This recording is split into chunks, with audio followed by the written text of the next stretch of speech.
অলিম্পিকে দারুণ এক কীর্তি বাংলাদেশের ক্রীড়া সংগঠক মহিউদ্দিন আহমেদের। একটি ইউথ অলিম্পিক সহ মোট 11টি অলিম্পিকে অংশ নিয়েছেন তিনি।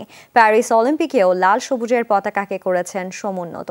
প্যারিসে তার অর্জনের কথা শুনেছেন সহকর্মী মুজনেবেন তারেক।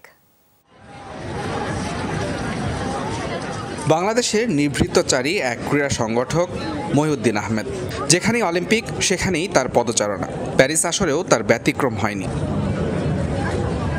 বাংলাদেশের অলিম্পিক যাত্রা শুরু 1984 সাল থেকে, আর মহিউদ্দিনের অংশগ্রহণ তার ঠিক পরের আসর থেকে অদ্যাবধি। আর সেটি কখনো ভারোত্তোলনের টেকনিক্যাল অফিসিয়াল, কখনো অতিথি এবং কখনো কর্মকর্তা হয়ে। তবে অ্যাথলেট হিসেবে সর্বোচ্চ 3 বার অলিম্পিকে অংশ নিয়েছেন সাঁতারু ডলি আক্তার। মহিউদ্দিনের রেকর্ডের ধারে কাছে নেই অন্য কোনো সংগঠক। 2010 সালে সিঙ্গাপুরে ইয়ুথ অলিম্পিকের আমি শেফ ডিভিশন ছিল। তো মোট 11টা অলিম্পিক ওইটা ধরলে আমি রিপ্রেজেন্ট করেছি।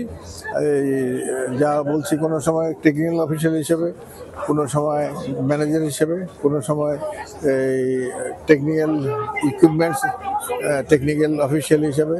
এতে আমার আনন্দ মানে কি, জীবনে আমি ধরেন এয়ারফোর্স অফিসার হয়ে বিমান বাহিনী আমাকে সুযোগ করে দিয়েছে। দেশের ভারোত্তোলনে তার সাংগঠনিক দক্ষতায় আলো ছড়িয়েছেন মাবিয়া সুচিরা। মহিউদ্দিন কাজ করেছেন বিকেএসপি, এনএসসি ও ফেডারেশনের শীর্ষকর্তা হিসেবে। শুধু অলিম্পিক নয়, ভারোত্তোলনের আন্তর্জাতিক ইভেন্ট, কমনওয়েলথ, এশিয়াড ও এসএ গেমসেও সমান বিচরণ বিমান বাহিনীর সাবেক এই কর্মকর্তার।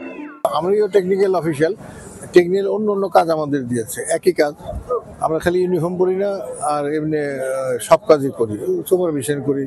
যার জন্য I can enter all the games field. তো এটা ওরা যেহেতু আমার অভিজ্ঞতা আছে, অভিজ্ঞতাটা আমি শেয়ার করতেছি। সংগঠক হিসেবে নিজের এই অভিজ্ঞতা মহিউদ্দিন কাজে লাগাতে চান দেশের ক্রীড়াঙ্গনে।